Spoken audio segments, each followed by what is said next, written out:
everybody, and welcome to another week of Tryhard Tuesdays, where we learn to try a little bit harder, or in this week's case, try not at all, because we'll be discussing taking a break. And I am here with my co-host, as usual, Mr. Blue. How's it going, Blue? Good. It feels weird because the title of the show feels like it's going to be like the Tryhard Show, where we don't try at all. Yeah. It's like, what are we doing? Hopefully we've lost our mojo. Yeah. Hopefully this isn't the first episode you're tuning in on, because it's going to be about something important in the whole process of getting better. It's going to be about taking a break and kind of learning when to not try to force that development when it's not happening. I know, like, I, for one, play Dota for competitive reasons. I play to, do better than myself. I'm not necessarily playing against other people. I want to beat my own past best, and if I can beat that, like, the process remains interesting. What reasons do you play for, Blue? I think that sums up pretty much how I approach Dota. It's like, there was a saying that Nick Offerman had. He had, like, a comedy special that came out on Netflix, and he was like one of these. He was giving like these pieces of advice to be like a manly man, and one of them was have a discipline. And then as he's like reading it off and all these reasons that you should have a discipline, instead of just having a fun thing you do, it's like have something that you do that you really like and that you enjoy improving at. And that's exactly how I feel about Dota. Is that it's more like a discipline for me, and it's something I can go to just lose myself in trying to get better at. So that's how I approach those. So, obviously that's why you and I are on this Tryhard Tuesday show, really. Yeah, it becomes that log of improvement and kind of different things you can conceptualize and put down. And if that resonates with the crowd, that's great. It's really amazing to have that. But there are always times where it feels like you can stagnate. Like I know I've done it a couple times where you just kind of get burned out on the game. You have kind of flatlined, how you feel stale towards the game. You're not like, I don't know, there's times where, like you said, I get lost in the game. It's like being on that map is my happy place or something. Yeah. And then there's times where it's just like a drag, it's a complete drag, and I feel like I'm wasting time because I'm just hitting my head against a wall. Like, it feels like I don't even play to the same level that I once was playing at. And so, at that point, I know I've probably burned out a bit. It's time to take a break, and we're going to discuss that and kind of like coming back into it.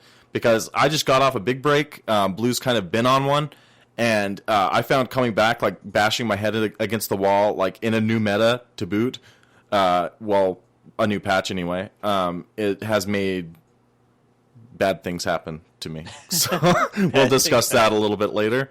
Well, I kind of want to discuss what we've been up to, and we'll lead that discussion into what we want to talk about in terms of the break and everything.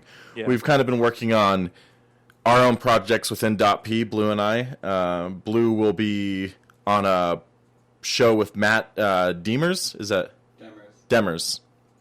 Matt Demers. Do you want to give a little bit of information about that and where people can find that?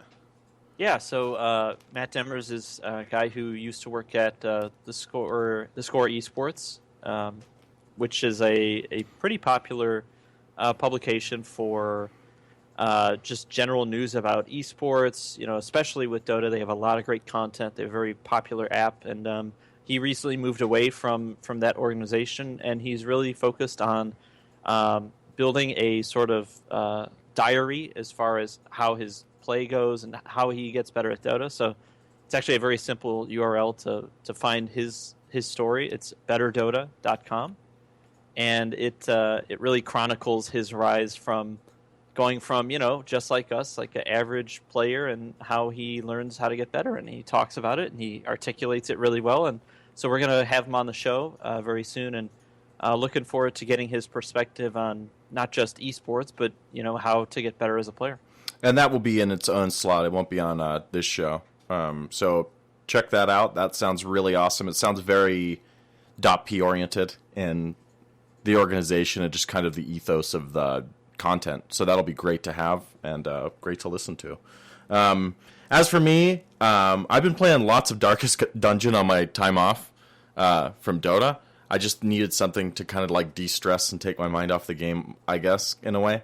And so we're going to be putting together some interesting interviews with some people of Darkest Dungeon. I don't want to say who just yet because we haven't necessarily booked it 100%, but we will be announcing that soon. So if you're a fan of that, please tune in. That's kind of what I've been doing with my time off on Dota. It's interesting. I feel like Dota definitely is a discipline to a lot of people who play it. I feel like people who make Dota a way of life, I mean, it kind of has to be to grow to that certain point. Wouldn't you agree? Right. Yeah, it definitely has to be. But like it's different for guys like us because we don't have to do this, but something in the back of our heads goes, no, we really do have to do this. We really do have to get better for that reason. And it's like it's a goal that you set for yourself. And I think Zayori, on our last show was talking with us about it and why that's such a draw for a lot of people. And it's because it's a very in a world where there's so many goals that are so intangible or don't have a direct path to achieving. Unlike a lot of those things, Dota is very straightforward in that if I want to get 4K MMR, I have all these different things I can look to improve at to get better at the game so that I can achieve that goal. And it's a very achievable goal if you put the right mindset and time and effort and energy into it. And to kind of segue along with that, we talk a lot about what you can do in the game, what you can do outside the game, and something we really haven't brought up too much is when should you either step away or once you do step away for a little bit, whether it's for me it's been travel reasons recently. Once you do step away, what do you do to get back, right? What do you do to actually get back on the horse, hop back on the bandwagon, and actually not feed like a fiend? Because it is not like riding a bike, I've learned. Like, no. Those nuances of kind of lane aggression and everything like that, it's not there when you come back, like after a break, you know what I mean? It takes, for some of us, like me, who are really hard-headed and hard to learn anyway, it almost is a relearning process, where you're like, okay, how much aggression should I be applying in lane? Oh, I applied too much, I'm dead, and you like have to analyze it and go through that entire process again. And I think we can probably make a list and just go through things that are great about taking a break, and then on the latter half, we will talk about coming back into the game. Yeah. And what's fortunate is we're both on like either side of the spectrum here, so we'll both be able to discuss it. When do you know you need to take a break? Let's identify that first of all, Blue. Yeah. All right. So I don't know. I think it's personal for a lot of people because it's so like the way people react when things aren't going great can be very different. Like I know Ursi, for him, it would be like he's just yelling into the computer while he's muting himself because he doesn't very often flame people, directly. He does it while they can't hear him. So yeah. If I know him, that's kind of his methodology. If I'm looking at if I'm looking at me, it's like I'm going to type out exactly what we should have done instead of doing what we did, so that I don't I give an argument, but I really shouldn't be belaboring the point. And when I am, I'm like, okay, now it's time to take a step back, right? Now it's time to go do something else. Get off the computer, go, take a dog for a walk, or say hello to my wife who I've ignored for the last 4 hours, or or whatever. But it definitely is like the epitome of, okay, it's time to get out. So when when you're fixating on things that like aren't your play or things that happened previously in the game, it's probably a good indicator that you should take a step back. Or if it's happening more often than not. Because everyone has those negative things in play. Like, that's not the point of the episode. Like, I'm not going to be like a Dota Dr. Phil or something and be like, well, you're a fucked up person in Dota. I'm not. Because everyone has those things, you know what I mean? Like, everyone I played with. And even people who deny it and like, I'm a great non-bad manner player. Like, I still see things sometimes from everybody. And it's knowing those things. It's like, even if you don't get frustrated with people and you don't bring negativity on others, if you feel it inward, it's the same concept, right? It doesn't matter if you're being like a general asshole to everyone around you, that could be a sign for somebody. But like for Ursi, it would just be he's muttering to himself and he's getting really upset at himself or at others, but he's not verbalizing it to them.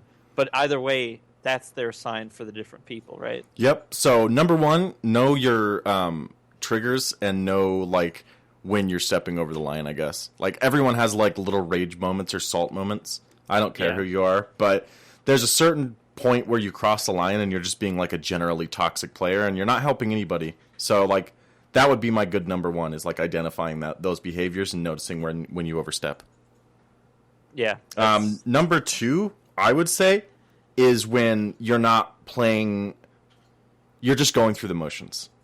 That's one big one for me, is when I'm just picking heroes I normally pick without the thought process of if they're good. I'm just building the kind of build that I usually build, going, the skill build I usually build, and trying to do the same things to win the game. Like that's not Dota to me. It's just kind of like mechanically doing it. Like, and I put on music and like drone away, and it's not the best game to do that to sometimes. Yeah, especially if you're trying to try hard. If you're like listening to like Radiohead and like going through like the game and like trying to last hit, it doesn't work sometimes.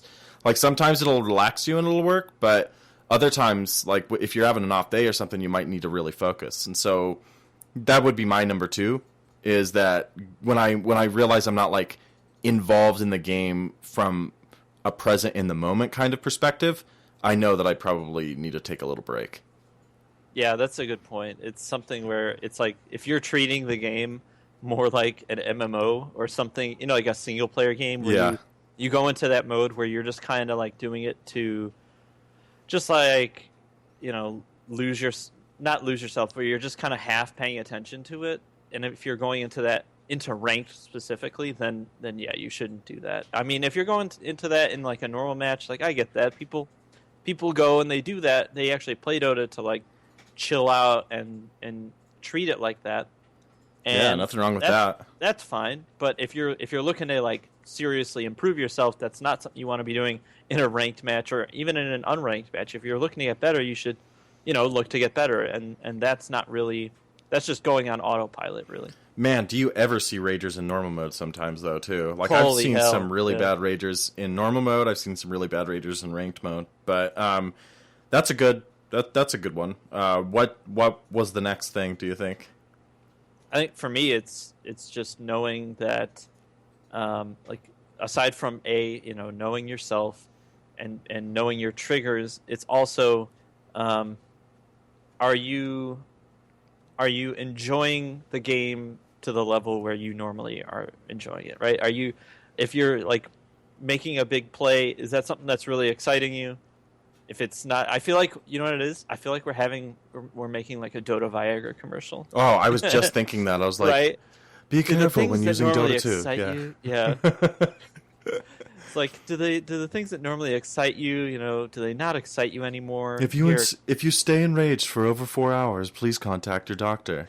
Like, do not take Dota 2 if you're nursing or pregnant. That's exactly how I feel about this, though. It's like, instead of taking a horribly toxic pill for you, you just, step away for a little bit. Take some time and go play like The Witcher 3, or go play Darkest Dungeon, or, go play, with yourself, or XCOM whatever 2. it is that you do, Play with yourself? Like, you mean play with bots? That's sure. That's what I call that. That's what I meant. Yeah. Playing with bots. Let's roll with that. Yeah, there's plenty of stuff you can do. You don't even need to play the video. You can go outside and, like, stare straight into the sun, because you're probably deprived of sunlight. So just, like, absorb it through your eyeballs. I try that sometimes. Just don't try this at home. I have to put that label there if we're going to get sued or something. But I think those are pretty good indicators. We could keep going on, but I think they're all just going to kind of branch from those specific things, Yeah. I think you just got to know your own attitude. And if you know your own attitude and like, if you can be honest with yourself, I guess, because I meet some ragers that are, like, literally feeding down lanes. And they don't think they've done anything wrong. Like, this guy the other day was like, he called me an idiot early game. And then he just fed. And I was like, well, you're kind of proving your point. Proving his point, And he's like, no, I'm not. Like these guys threw the game, not me. As he's doing this, like at that point, I mean, if you're there, like, man, you've like slipped off the edge, like as I see it. And, like, why aren't you doing something more productive with your time, or just like watch a stream or something, But I think another way to look at it is not necessarily like, oh, you don't think what you're doing is wrong, because I'm pretty sure, like, most sane people that play the game, which I don't know, that might be like 10% of us. Yeah, who maybe. knows? But like the people that do, when they're doing those things, it's not necessarily that they think that they're right for doing that, but they feel justified for doing it because this guy called me an idiot, or this guy complained about wards, so I bought 100 sentry wards and I put them all around the base because this guy was just ripping me a new one for not getting sentries. So here's your sentries, asshole. Yeah. Stuff like that, where it's like, okay, great. I mean, what point did you actually make by doing that? And if you're doing that, then just get off Dota. Don't ruin it. And see, from my perspective, an attitude like that wasn't even that guy's fault that the guy went off on. It's like a game build of like several games and him not being able to like recognize those build-ups. Yeah. Like that. Yeah. I don't mean to get all like Dr. Phil on it again, but that's not just something that happens over one game. I think like people get in and they're like, fucking trench, like I'm doing my best I can, and like they get that ego. It's like a poisoned ego, where you're telling yourself that you're way better than everyone else at your skill level, and so just to be there is a waste of time. We kind of talked about that a little bit with Zyori. Yeah. We went over that, and we've gone over it at times on the show with just maintaining like a healthy outlook on the game, so I'm not going to go too much into that. But like from my perspective, a guy like blowing up like that, it's a build. It's a slow build, of like several games. Unless he's just like the maddest person ever in like one game, like one little thing sets him off. Like, which I don't think happens with people that are like compulsively angry, to be honest. But and if those people usually don't last too long in the game. Like they don't. Yeah. They're not playing Dota for that long, because that's a game that will test that on a consistent basis, right? Like I want to add add on rages it. that easily. He'll continue to rage until he stops playing. Man, like, why not just leave the game? Like, I've never been to that point where I've purposely fed like that. You know what I mean? So like, I guess the addition for this episode is like, if you find that you're doing this all the time, you should just probably stop playing the game. This is right? a PSA. Like, yeah. This song goes out to the one I love, which is all of you guys. It's really interesting. Like, I feel like I don't know. I feel like this is kind of an addendum. And it's not like it's kind of neither here nor there, but like I noticed a lot of people like appeal to the enemy team. Have you noticed that? Like, oh yeah, they're crazy. Yeah. Look at how crazy these guys are, right? Yeah. Man, it sucks to be me. Just want to be like, shh, it'll be over. It'll be over soon. Like as they feed away, like it's kind of strange. And I feel like that's another point where it's like, if you're spending more time talking to the enemy team and like bitching about your team, then it's probably time to relax. Because it's just getting off kilter from the goal of where you want to be like a healthy competitor, which is not to be, having your entire team hate you. So I have a question that kind of transitions this. Cool. So I've decided I am either raging like crazy, or I'm withdrawn from the game, or I'm not enjoying it like I used to. And, I need to take a break. What do I do so that when I come back, I am still not necessarily fresh, but I'm still not like the game doesn't look entirely foreign to me after I take maybe a week off or something, or a few days, 4 or 5 days, and so I stay fresh. Is it watching some pro games, watching some Twitch streams of some pub games? Is it watching a Slasher's Way guide and finding not that last one there? Not that last one. Not Slasher. No. Why is that? No, I'm joking. I actually kind of like that idea. Is like if you find some that you're like stuck in a rut in terms of maybe the builds that you're doing for a lot of the people, but you don't want to change your heroes that you pick, then look at like other ways to play the hero. Yeah, I've liked that a lot.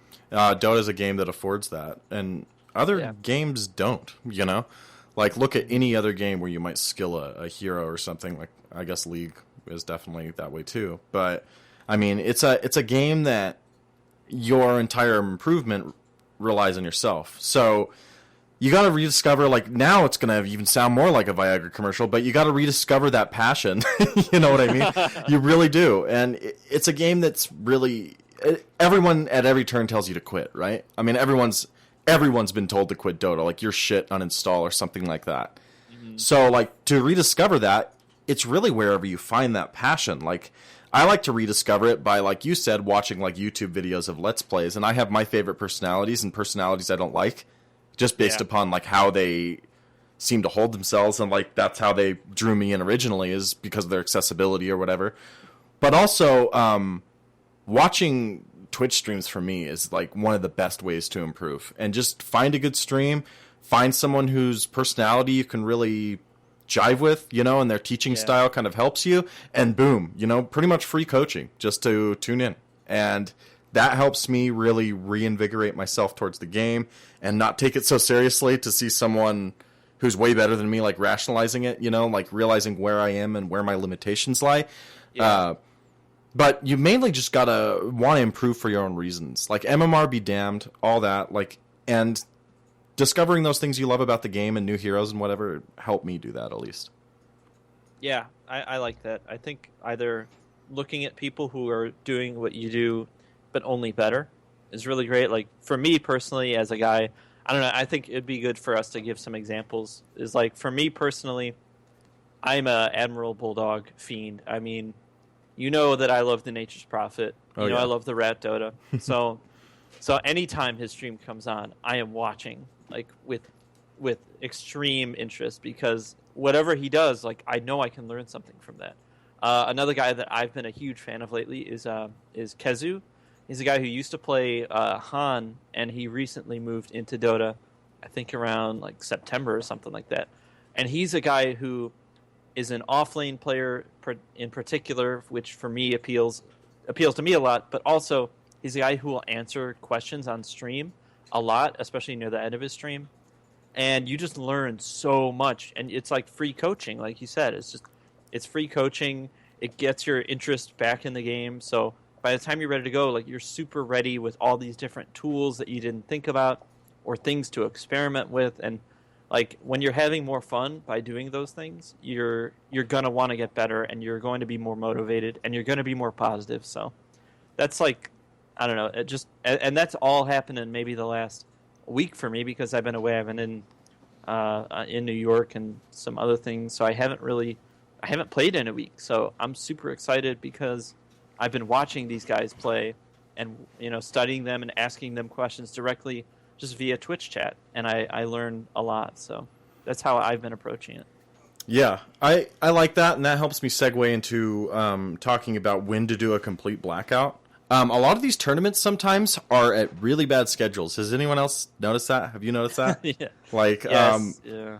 You're up all night watching this shit, and then you wake up, and then you play a bunch of that, and then you are getting terrible sleep, you know? And that's another thing I might add, is, like, all that stuff that we talked about last episode. I mean, that's highly effective. So that's kind of a companion piece to this in a way, I guess.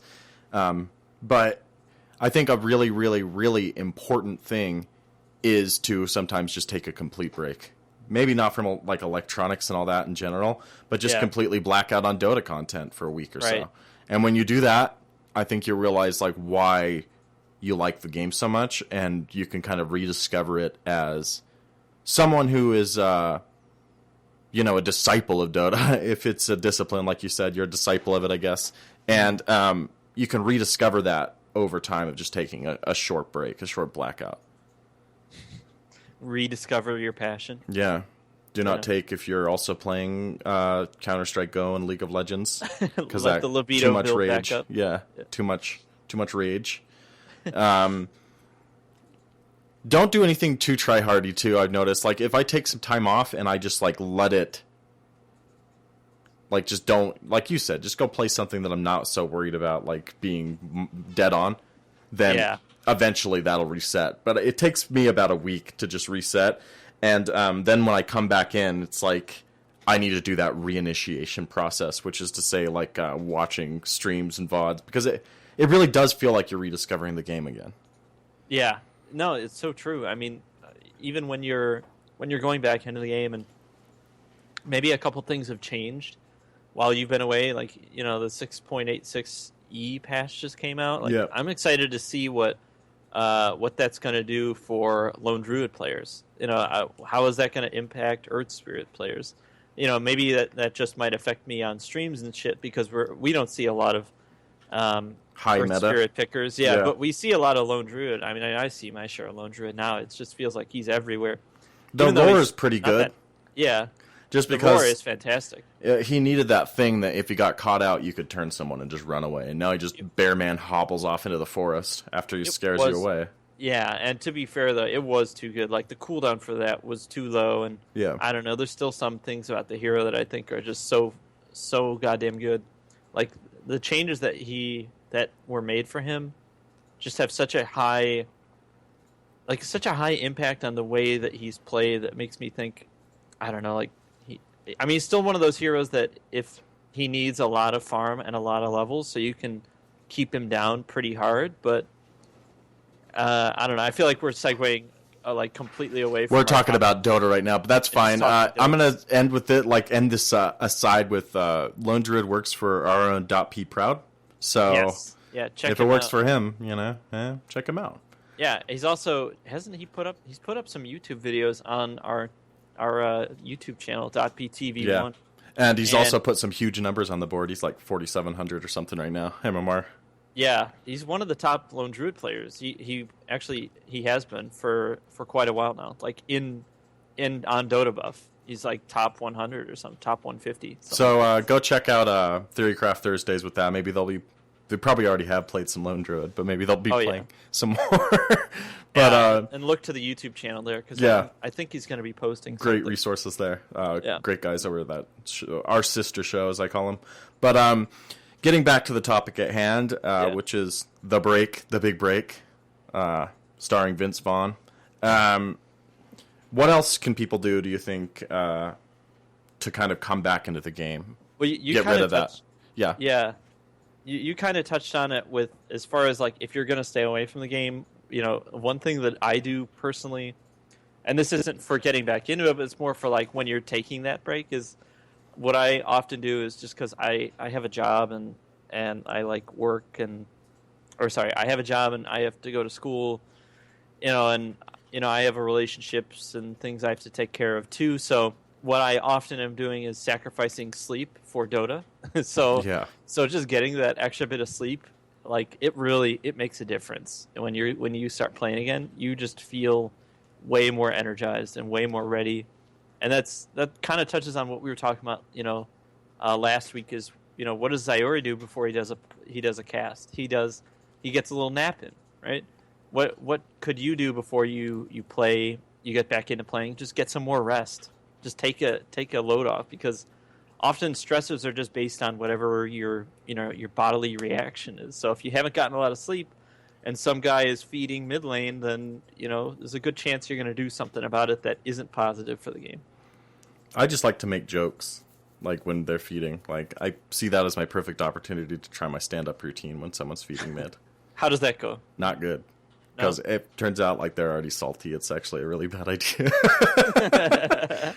But another thing I want to add on that note is I've noticed like when I get really busy in life, when I'm working or it's high stress in school or work or whatever, or in my relationships, it's okay to take like a natural break. You know what I mean? Like I feel like a lot of people, like if they're like, I'm like this, I guess. I'm not a lot of people, just me. I'm not a solipsist. But when I'm doing well in life, typically I'm not doing too well in Dota, it feels like. Because I'm focusing all those resources elsewhere.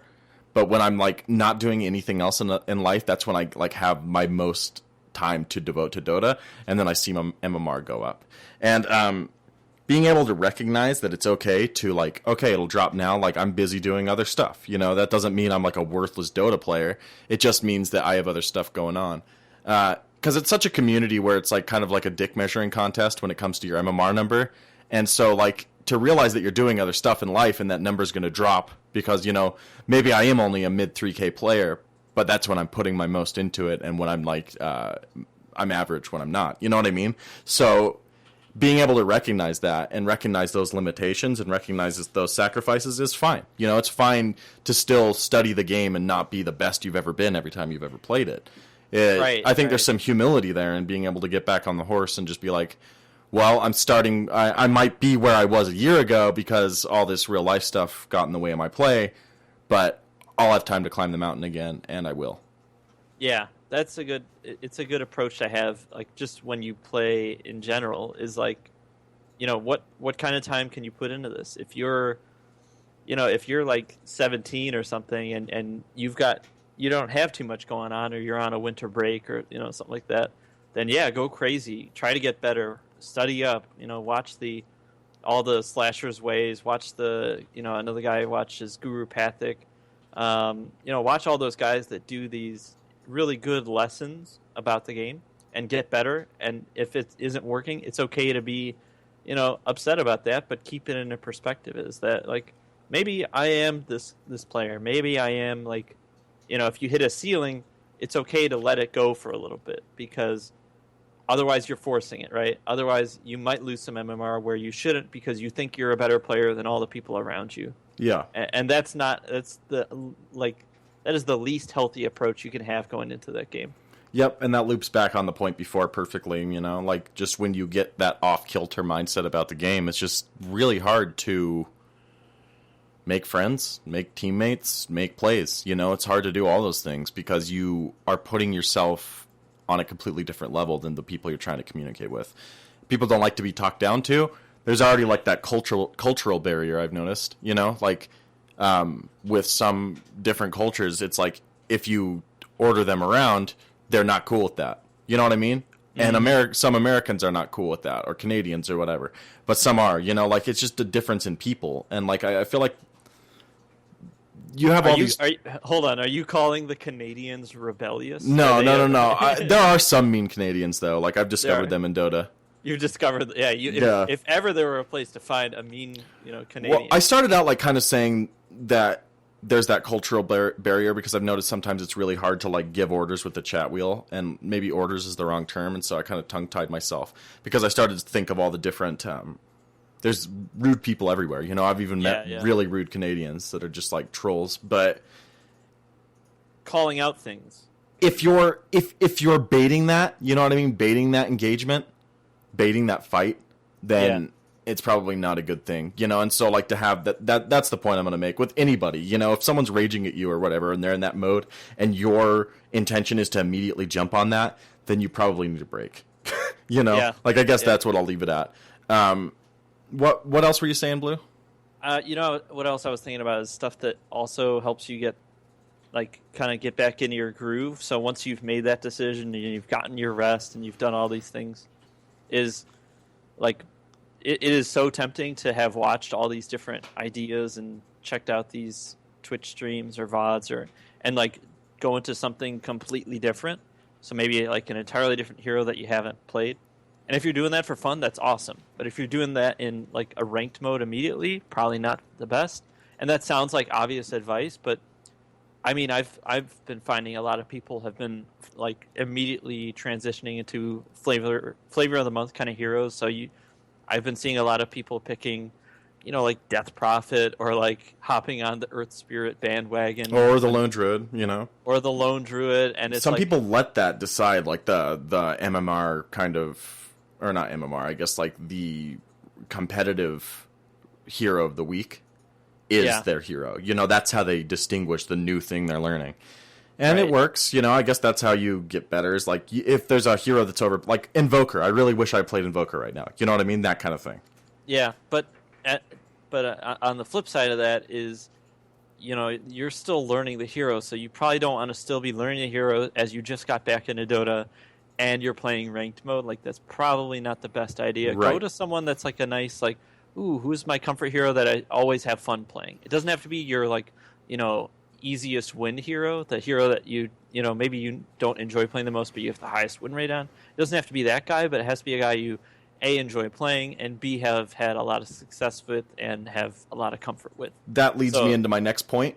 Yeah. No problem whatsoever in just, when you're not feeling up to it, to just not play ranked. Like, I feel like I am in a group, and I am so guilty of this as well, that we play ranked all the time just because of that, like, gambling type thing. Oh, please list off these guys because we got to call it out because I am that guy. I'm not gonna name names. Come on, no. It's. But like you guys might be able to like use deductive logic to figure out who they might be. But I'm the same way because it's like I want that. Even if I'm losing it, I want that on the line for my time. I want that that solid type of, you know, that concrete number to go if I win a game. You know what I mean? I want to be able to say, in this time, I earned that, you know, and it's 50 or 58 or whatever points I managed to get.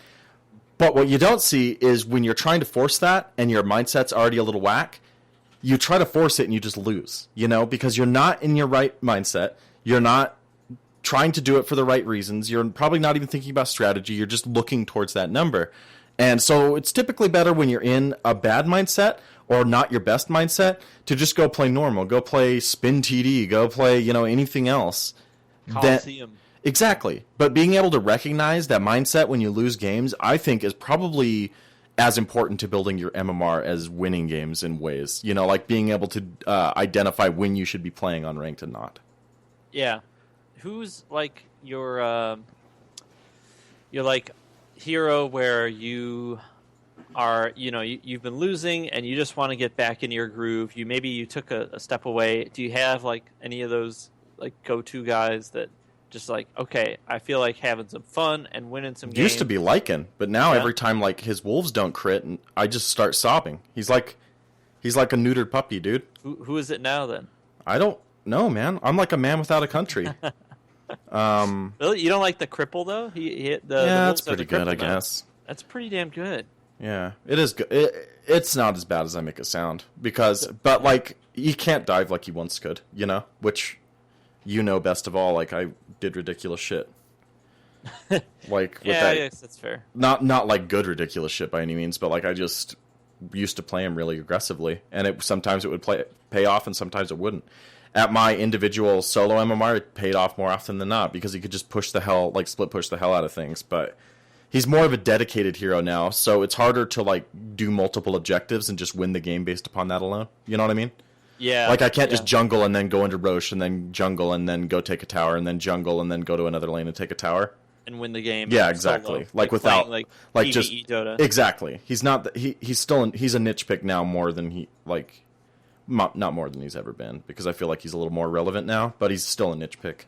He's a guy that has to go into like a team fight lineup now. Like people are building him or are picking him really only when it fits the mold to have like what they call like the zoo build, right? Where you have, you know, you and like a Lycan Beastmaster, you know, maybe Death Prophet for like this mega hard push lineup.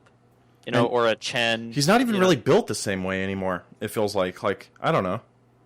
You can, but what's the different build for him then? No, there's the Skull Basher or Necro kind of thing. Like you get treads, and then you use that your next belt to either get a Necro or a Skull Basher.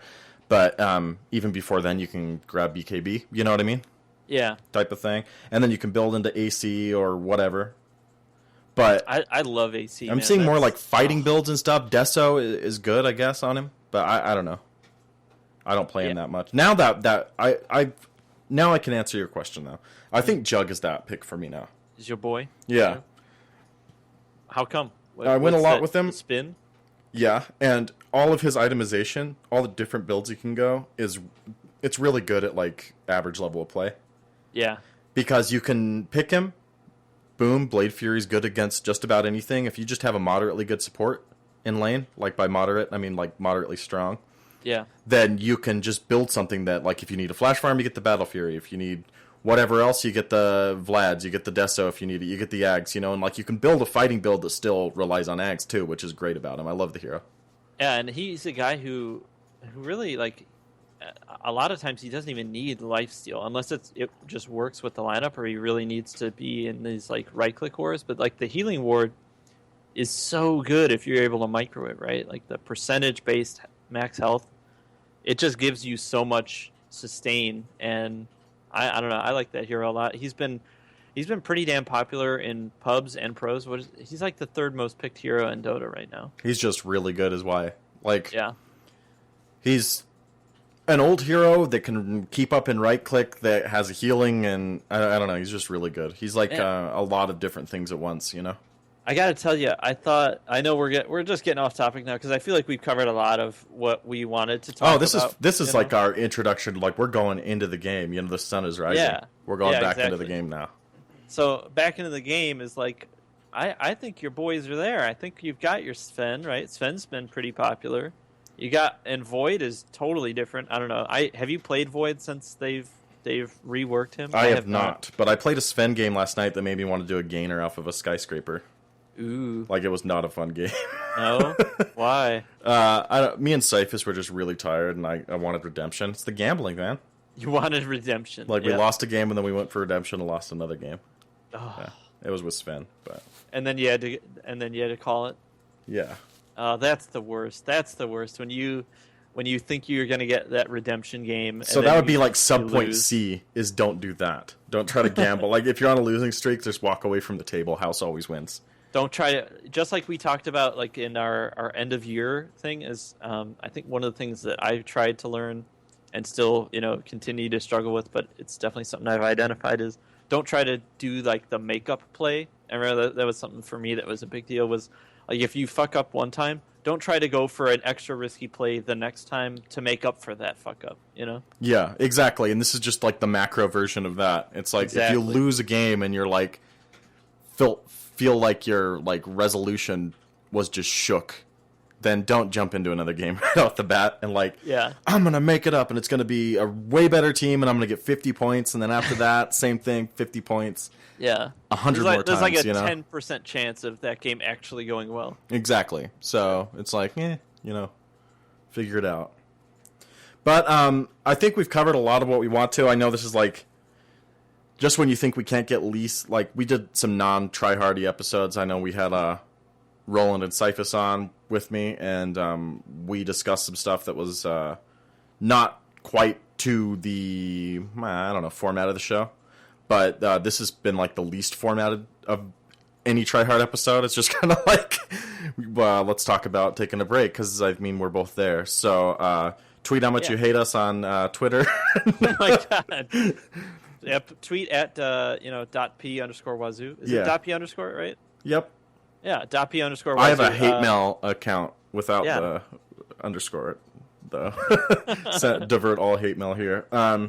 But I don't have much more to add on this topic. I just think recognizing those and not getting burned out is the most efficient way to improve. You know what I mean? Being able to recognize those behaviors before and like take a bit of a break and like let it go. You know what I mean? Let it go, kind of thing. So it's a common sense kind of thing where if you look at it and you just kind of talk about the topic in general, it's like, oh yeah, duh, I should do that. But when you're really in the middle of it, that common sense just goes straight out the window. And the only thing that'll make it feel better is like winning 80 games in a row. Yeah, you're like, oh, that number's going down. Insatiability. I need it to go up. Come on. The obsession. Don't get obsessed, guys. Just stay here with us. We'll talk you through it. We'll talk you off the skyscraper. That's right. You don't need any of those. You don't need the Dota equivalent of Viagra. You just need to listen to this episode, take a chill pill. Well, I guess you do need to take a pill. Just take a chill pill. Chill pill, not an enraged pill. No Ragerade needed. Yep, Dota is Ragerade, pretty much. But in terms of build of the week, I can recommend. I like meatball sandwiches. Like if that was like my real life build, in terms of like calming down away from Dota, that would be my build of the week. That's your build of the week? Yeah, meatball sandwich. Is a meatball sandwich? Well, we're not playing Dota. We're taking a break from it. So, have you seen any weird Void builds? There have been all kinds of Void builds. Yeah. Something I'm really enjoying on like seeing at least on Void, and I want to try out, is getting a diffusal blade. We actually saw it in a Doppy in-house with AG as the Faceless Void I think it was a couple weeks back now. And I've been noticing that even in higher level pubs, on Twitch streams and things like that, we're seeing a lot of diffusal blade pickups from Void, and it's so cool to see because it synergizes in that it gives him a little more intelligence, which he needs, gives him some additional right click, and the purge is really nice, and it slows people down, lets them get some extra right clicks in, And obviously the agility helps. It's just all around a really good item that syncs up pretty well with or synergizes pretty well with a lot of his abilities. So I would love to try that build out and come back on the show at some point. Cool. Yeah, I'm sure we'll be talking about that next week or something. But it's really interesting. They've kind of are turning him into a bag of tricks. He's like that utility unicorn or something that just can handle every situation if you build him for it. Yeah, anyone which is cool. With me, be warned. Like, I will be trying to play this hero a lot more. I've been playing with him in practice mode today, and I forgot how smooth his last hit animation is. His mobility is awesome. His ability, the new time walk is super good. It's just all of his stuff is really just kind of synergizes with itself really, really well. So I'd love to play him a little bit more. So if anyone wants to play with me, just be warned, I will probably be spam picking that guy. Cool. I can't wait to see more Void, honestly. And I feel like maybe it's coming up where we'll see him a lot more. So yeah, check out Void, Diffusal Void. You can build just about anything on that fella right now, like drums and mech. Dagon, obviously. Drums, mech, Dagon. Yeah. But don't do that. Okay, well, I'm going to close out the show unless you have anything else to add, my co-hosty friend. I'm good. Okay. You can find me at .p_wazoo. That's where the hate mail goes as well if you so want to send it. And reach us at .p_show, the YouTube, which is .ptv1. And check the new content coming out. We'll be looking at something with Darkest Dungeon a little bit, so if you're a fan of that game, fan of dungeon crawlers and roguelikes, maybe tune into that. And Blue, where can people find you? You find me at MrBlue22 on Twitter. You find the YouTube channel where hopefully Proud's LD game will be coming up soon at youtube.com/.ptv1. And that's all I got. Cool. All right, guys. Thanks for tuning in to a not very Tryhard Tuesdays. As always, guys, we will see you next week. Stay hard and stay classy, my friends.